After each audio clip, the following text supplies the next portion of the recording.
सुरुवातीलाच बातमी आहे लाडकी बहीण योजनेवरून करण्यात आलेल्या गंभीर आरोपाची। आदिवासींच्या बजेटचे पैसे हे लाडकी बहीण योजनेत वापरल्याचा गंभीर आरोप वंचित बहुजन आघाडीचे प्रकाश आंबेडकरांनी सरकारवर केलेला आहे।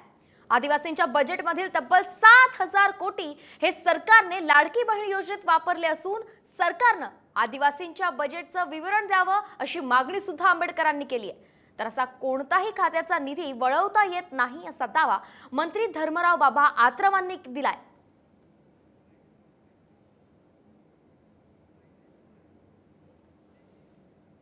7.5% बजेट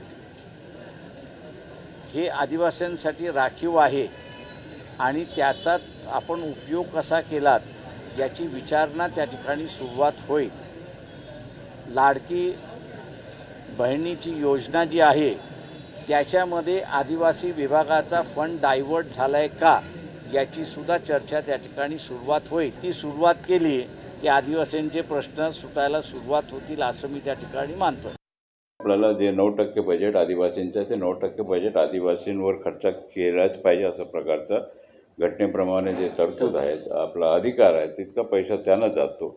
जे काही आपल्याला आपला शेड्यूल कास्ट करता जे काही बजेट असेल 13% बजेट हा 13% त्यांना खर्च करावाच लागते। ते त्या पैशाचा हे करताच येत नाही त्यांना वापर इतर क्षेत्रामध्ये।